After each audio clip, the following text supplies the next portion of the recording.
Hello, everyone. It's been a few months. You thought Random Roundup was canceled. Well, guess what? We're back in action, baby. We got Aaron here. Howdy, everyone. Nice to be back. We got Dylan. Yo, yo, yo.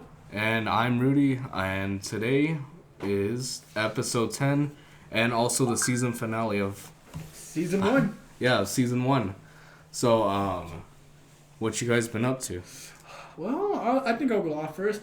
I think a couple days ago, I celebrated my birthday with my group of friends. It was pretty good. Almost got, I would say, kicked out of an Applebee's because apparently I dined and dashed. Oh, Hinting at someone. What? Yeah, Rudy.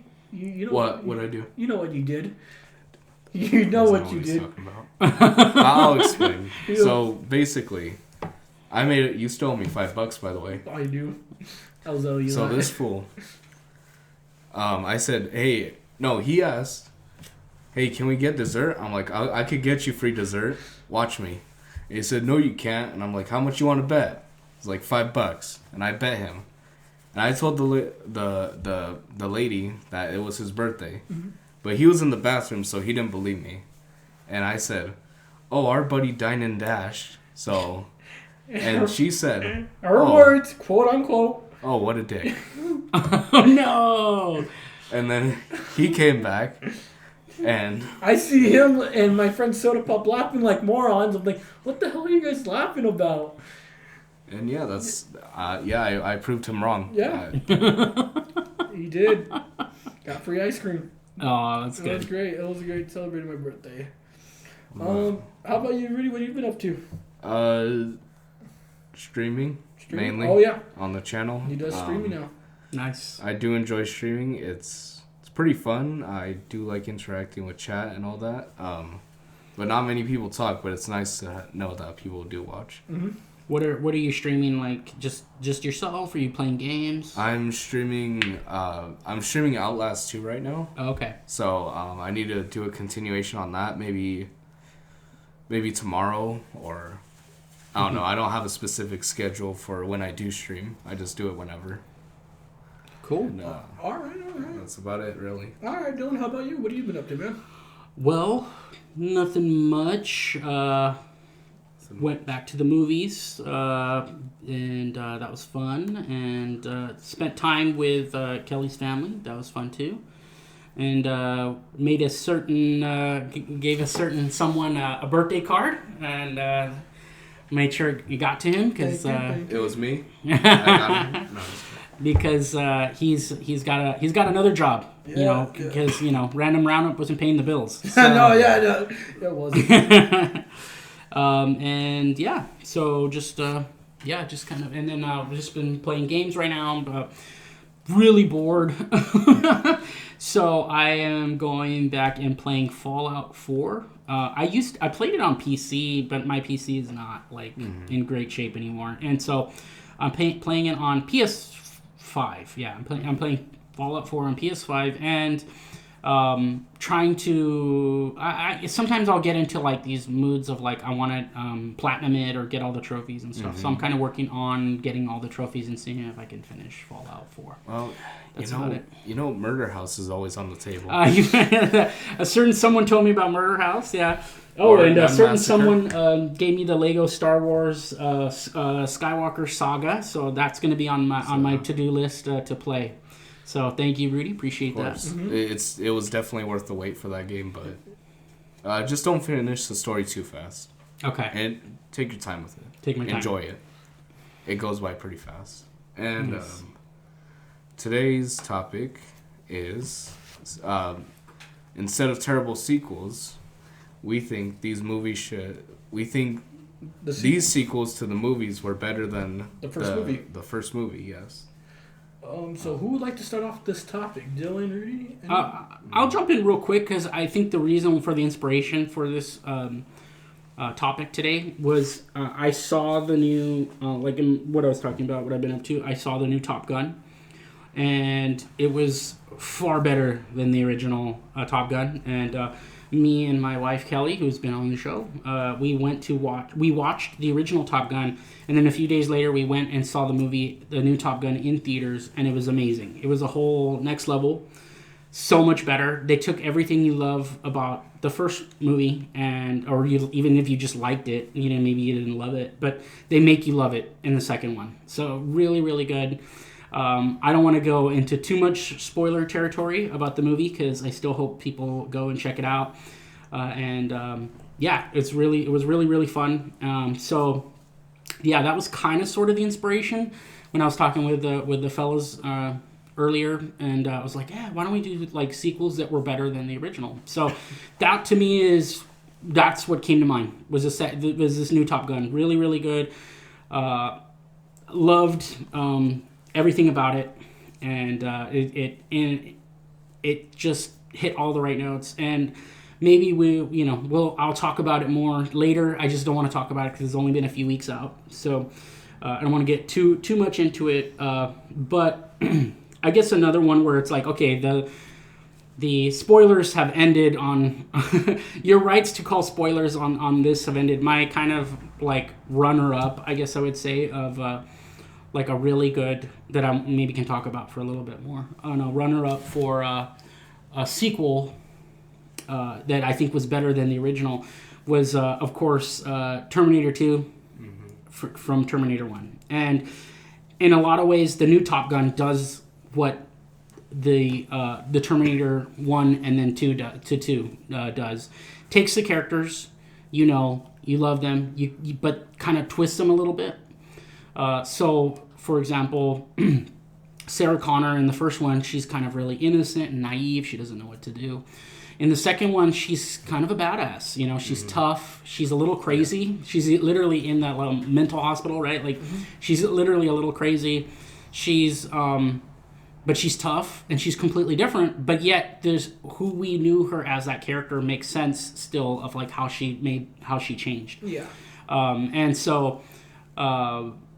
Things like that, where you're seeing that with the characters and those changes, but the changes feel like it makes sense because you're picking things up 5 or 10 years later. In the case of the Top Gun, you're picking up, I think, something like 36 years later, something like that. Yeah. So there's changes there, but it was really well done. And then where it kind of switches up genres a little bit. So like in the first Terminator, right? It's kind of like a horror movie, right? Like this Terminator machine is coming to kill Sarah Connor in this kind of crazy, terrible way. But in the second one, it kind of twists it, and it becomes more of an action type of genre. Yeah. And so again, in a similar way, and that's why I do wonder if in a lot of ways like these are kind of like the hallmarks of like a really good sequel or making even a sequel better than the original is just taking those elements, having fun, a fun twist with it, versus a literal like just almost a remake or almost kind of like when you're doing a sequel. And I know I've seen a lot of movies where the sequel to the first movie is the same movie again. The characters are the same again. They never changed. They never learned any lessons. Maybe they just changed the setting. Like, instead of this place, it's in this other place, right? Like, that's what they do. But there's no real changes, and there doesn't feel like there's any growth. And even the genre is the same. It doesn't even do anything with the genre. It doesn't do anything with the characters, anything like that. So, yeah, those are kind of my examples and kind of like what I've thought about. Sequels that are better than the original. Of course, I can think of a few more, but that's what comes to mind. But did anybody have any questions or comments? No, man. I mean, I do have some questions, but I want to talk to them after because I think it's going to be considered spoiler what I'm going to ask. Mm-hmm. So I'll ask you those questions after we're done with the podcast. Okay. But that's great that you love Top Gun Maverick. Yeah. Yeah. I bet it was great. It was really, really good. Again, if you get a chance to watch it in theaters, I would highly recommend it. Just because the sound of the jet engines is like amazing. Like you get that if you get a really great theater with a really nice surround sound and great speakers and everything. The sound of the engines, the sound of the action and the explosions, amazing. And seeing it in a big screen, I think my brother went to see it in IMAX. He said it was amazing. I didn't see it in IMAX, but I saw it on the big screen. Really, really good. Watching the planes. There's so much. We'll have to do when you guys see the new Top Gun. We'll do a whole spoiler cast or something like that on it because there. But just to kind of tease this out a little bit, when you see those planes flying in the air, you know it's real. Yeah. It's not CGI. Oh yeah, no. Yeah. And that immediately stood out to me, like because. In the day and age we live in, and I love Marvel. I love comic book movies. I love action movies, but today so many of those movies are just CGI. Oh yeah, it's just CGI filled. And this one's you literally seeing these jets flying around. You're seeing them in the cockpit flying around, and the actual mountains and the clouds and everything is just whizzing by them, and it's real and it looks real, and it's really amazing to see that because you don't usually see that anymore with action movies. They're very you kind of have to turn off a little part of your brain that says this was made in a computer, Yeah. So but with this one it wasn't. It was really like live action, as in a real live action. So that was really amazing too. But yeah, we'll talk more about it later, and yeah, maybe we'll do like another little breakdown or something. Yeah. Okay. How about you, Rudy? Would you like to go next? Sonic 2. Okay. Oh. So you're gonna have to do that's gonna sound for ballsy. me what I had to do for you right now. Oh, so I saw the first. Sonic I saw the first Sonic, but I have not seen the second Sonic. Okay, so you're gonna have to go easy on me. Yeah. Damn. You put me in the hot spot then. So Sonic 1 was like obviously like the slow build up where obviously the origins and like it had the meme in it, like Sonic or whatever. In Sonic 2, it doesn't have, like, the meme, I guess, of, like, remember, like, Uganda Knuckles back in 2017? I was kind of expecting that because of Knuckles showing up, but I guess not. Yeah, he shows up in the teaser trailers, right? Yeah. Yeah. It was cool seeing Tails, too, and Knuckles. It kind of felt like Sonic 3. Interesting. It kind of felt like... Would you agree with that, Aaron? Yeah, I would agree. It kind of felt like Sonic 3 in a way, just with voice acting and a bit more story than just Act 1, Act 2, Act 3, boss. I would say... I'm going to have to be very careful. So, like, okay. I can't really say much. I mean, that's okay. Well, how about this? So we see, like, we talked about, characters changing. Yeah. Where, actually I was gonna go watch it with because my little nephew wants to see the new Sonic. So I watched the new Sonic recently to kind of prepare to watch it, and watching Jim Carrey as Dr. Robotnik was really good. Yes, it was. But you could see he's kind of in the first one he's still very like he's out there, but he still keeps a little bit of a professionalism. Yeah. Right? Where by the end of that movie they tease, and even in the teaser trailer they kind of tease like, oh, he's off the chain, he's completely nuts. Oh yeah. Like he's mental and crazy. He's right. He's completely lost it. So.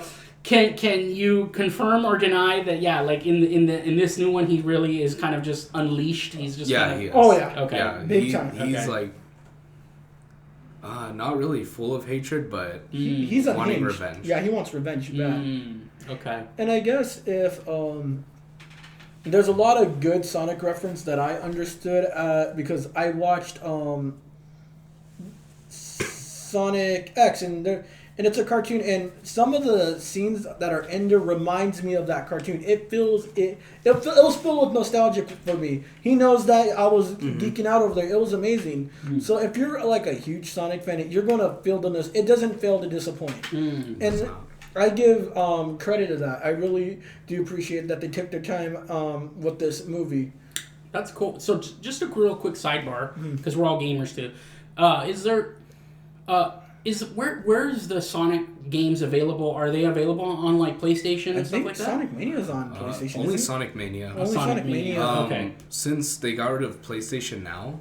Okay, right. Oh, they got rid of it? Yeah, PlayStation Now's not a thing anymore. Oh, when? They did. They changed it to it's PlayStation Plus, right? But Plus.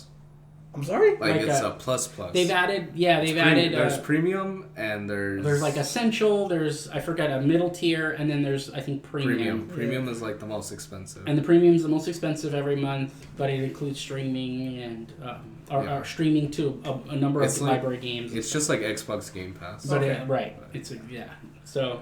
But Game Pass is did it better. Do we know if it's on Xbox or not Xbox Game Pass, but the place we're PlayStation people. Sorry people. Xbox. And I'm gonna get an Xbox. We'll talk. This could be another topic we'll talk about. But yeah, because I do want to get an Xbox because Microsoft is buying all the studios. Yeah. So we'll talk about that. So I'm gonna have to if I want to play anything pretty soon coming up. But okay, so yeah, I was just curious. Yeah, I was just curious of the Sonic. Where Sonic was to play because I haven't played played Sonic in a while. I think they're remastering it. I don't know what is it called? Sonic. It has. I don't even know what it's not Heroes. No, that's for sure. It's not Sonic Heroes. It's like Mania, but like they updated it big time. They only got 1, 2, and 3, but with Mania graphics. Mania graphics, yeah. Oh, okay. Yeah, that's interesting. But they should have Sonic CD. I think they do. Unleashed, assuming they're there. Mm-hmm. I checked if they had Sly Cooper. They don't. They got rid of it on the PlayStation, so you can't play it no more. Bummer. So I don't know if they got rid of the old Sonic games. Yeah, and I need to check the new PlayStation Premium streaming library thing because they might have moved a lot of that to there. Yeah. So now I need to check that as well. Yeah. Like there's a lot of crap, and they still don't have the Warriors. Oh right. I did see though. I did check the day it released that they had the Red Dead 1 on there, and it was giving me a little bit of an itch to because I mean there's no other way to play. I mean, and I can't get my PlayStation 3 out. I mean to go back to the original Red Dead. So yeah. So. We don't struggle with that on the Xbox. I'm sorry. It's true. Do you have the Game Pass on Xbox already? No, you can actually buy Red Dead. Oh, nice. You can just buy Red Dead. You don't have to nice. buy a monthly subscription. Like once you buy it, you get it forever. Yep. That's awesome. Yeah. I love that. But you can't just make it simple. Where are you, Sony? You listening to this? Are you listening? Yeah. They can't make it simple. I don't think they will ever listen. Anyways, now your turn, Aaron. All right. Let's go. We're gonna go back in time where it was black and white for movies. I'll be talking about the great horror sequel of Frankenstein, Bride of Frankenstein, the continuation off the first film. And honestly, I love the second film, of Bride of Frankenstein. It took so many of the aspects that I loved from the first one, made it 10 times better in the second one. How do I explain it? At the end of the first one, he's on the windmill, got Dr. Frankenstein, throws him off, he dies. It picks up where he's in the river. He gets up and they see him. They see the monster alive. Mm-hmm. And I just love the fact that now Victor Frankenstein, I think that's his name. Victor. Yes. Yeah, I think so. Knows his mistake that he cannot be God. He created a monster. Right. He messed with it. He doesn't want nothing to do with it. But another doctor, I forgot his name. I don't even remember his name. Mm-hmm. It's been a while since I've seen the movie. Convinced him to do it again, but with a female. So. Oh, interesting. Yeah. So I just. Which again, it's been a long time since I read the book Frankenstein, mm-hmm. but if I'm not mistaken, the Frankenstein monster wanted a bride. Yes, wanted a bride. The monster that he wanted, right? He felt, and that was the only thing he asked of Victor Frankenstein. Yep. Was like he goes, if you make me a bride, I'll leave you alone. Like basically, and he refused. Yeah, no, yeah, he refused Yeah. because he knows what happened last time. Mhm. And I'm totally going to give a spoiler for this because this movie's old as hell. So, Yeah, that's fair. That's fair. So it's how do I explain it? I think what I love about this film a lot more is that Boris Karloff, Frankenstein himself, had more of a talking role. Now this monster is more, I would say, Human. not human, but a little smarter. Because in the first one he couldn't barely talk. Right. He could only say one word, and in the second one he could only say friend. And he slowly at the end of the movie started saying that when the bride saw the monster, she screamed, and he said from word for word, she hates me. So I thought it was a great development that they gave this monster that was stupid in the first film, Right. giving him intelligence to speak a couple sentences. Right. And Right. I don't think they should have added a third movie, but I think how they ended it well, where he grabs the lever and blows him and the bride and the other mad scientist up and leaves Victor to leave with his wife was a great way to end it. He learned his lesson not to mess with science in a way Right. where he can't be God. That was the whole point of the first movie. Right. He wanted to prove that he can make technically man in his own image. Right. Yeah, I thought that was a great sequel. I loved it. I think that has to be like one of my favorite black and white horror films, and it keeps me rewatching it every time. That's really cool. I need to. You know, I have not gone and watched the old black and white Universal monster horror movies. Mm-hmm. Yeah. So I want to see all the classics, right? Frankenstein, The Mummy, all those the originals. And I kind of appreciated the fact because this isn't like Freddy Krueger or Michael Myers. This isn't serial killer. This is a good old-fashioned monster movie. I want you to think right now, have you seen a monster movie in 2022 or in general in this era right now? Do you see any monster Like in the movies? past 10 years? Yes. Do you see any monster movies? They've been serial killers. From the top of my head, no. No, exactly. That's why I love those stupid little movies because they're monster movies. They're not. It's goofy, but it's something that I enjoy watching. Monster House. Monster House, but like it's like a good old monster movie. It's not no supernatural, no serial killer. It's just a monster terrorizing a city. Right. It's perfect. That's what I loved about it. That's what I love about the Wolfman, the Mummy, Dracula. It's just amazing. I love it. That's cool. Yeah, that's so cool. That's why I enjoy rewatching them. That's cool. And how did you get introduced into that? Oh, I was a young lad. My dad showed me, saying, "Hey, you want to get scared?" Yeah, sure. And I enjoyed it. I love watching those. That's awesome. Yeah, they're amazing. That's cool. That's cool. Yeah, I mean, I don't think if they even try to pull off a monster movie, I doubt it's going to be as good. Because it's like you said, it's all CGI now. It's not. Yeah. That's what made those monster movies back then was great. That there were practical effects. They used makeup. They took. Yeah, maybe the actors hated doing it, but at the end of the day, it paid off. Yeah, and it looks great and it holds up. Yeah. And and I've seen documentaries and videos with the old school like directors and special effects artists and stuff like that.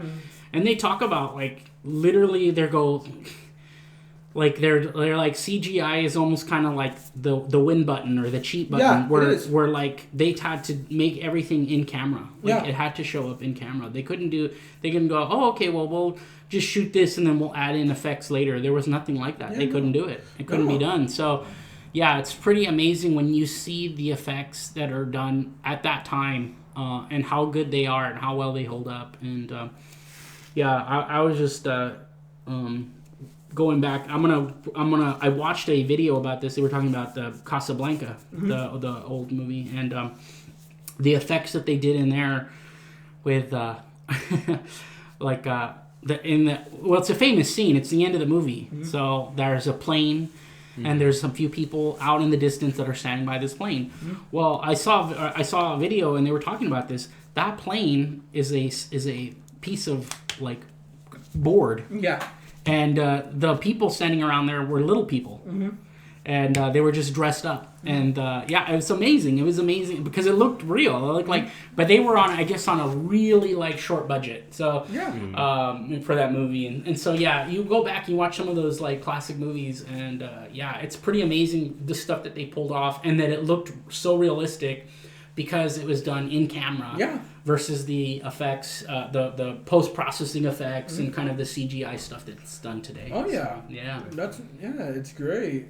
Enjoy it. I really do enjoy it.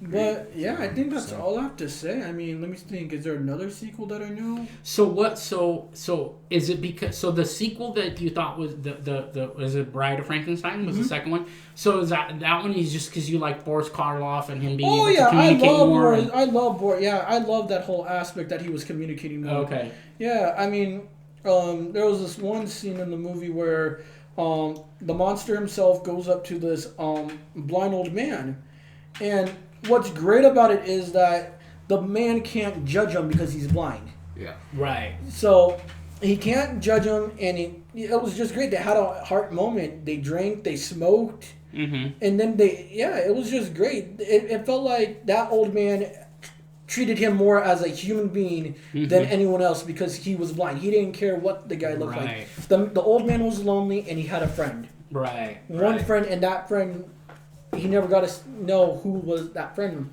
Yeah. Right.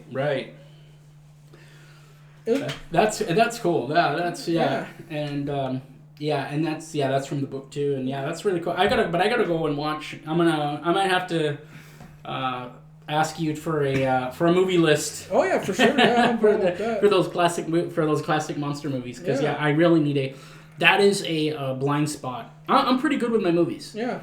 I used to work at this place called a video store. Yeah, that's true. You did that. I don't think they have those anymore. They don't have these anymore. Yeah, it's all streaming services, right? So I watched thousands, maybe 10,000 plus movies. Like I've watched so many movies, but a blind spot of movies that I haven't seen is probably the old monster movies and stuff like that, and I really want to. Yeah. So really, I want to kind of be more informed and kind of up on it. Yeah. So, that'd be cool. They're just great films. I mean, I think all the films what we talked about are great in their own ways. We took a piece of history in everything, a different era, I should say.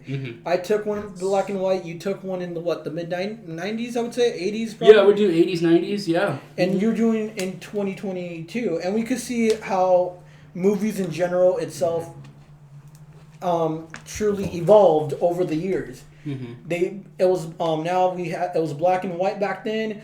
Some CGI in the middle, and now it's just full CGI. Yeah. I mean, it's crazy what movies went through over the years. Yeah. It truly is. Yeah, it's amazing. Yeah, and even learning about that, like, is just and the struggles that people had to go through, like, and I've seen with actors and the special effects people where they would do the makeup. You know, because one of the shows I love is Star Trek. And all the Star Treks, and the makeup. Yeah. I mean, you especially look at the. I mean, even up until today. I mean, even the more current Star Treks and stuff when they have the aliens with the makeup, it's tough. Yeah. I always hear like they're in there for hours in the chairs. 3 or 4 hours. Like crazy. It's amazing, but my props go out to them. I appreciate it. Appreciate all the good work, and learning about that is so interesting to me. Oh so, I find it interesting as well. Yes. All right. Well, I don't think I have anything else to say. Any of you guys? No, not really. How about you, Dylan? No, I think I'm good. Yeah, I appreciate the conversation though, and I feel like we covered a lot of ground, and we talked about some interesting sequels, and if those listening, have some questions or comments, or they have their own suggestions for great sequels that were better than the original, let us know, and we'll appreciate it. And who knows, maybe I'll find out some more movies that I need to watch. So, And for this being our first episode back for a while, I think we're doing good. Yeah, I think we did pretty good. I think we're doing pretty good. Hopefully, again, this is the end of season 1. Season 2 will start. We'll be like GradeAunderA.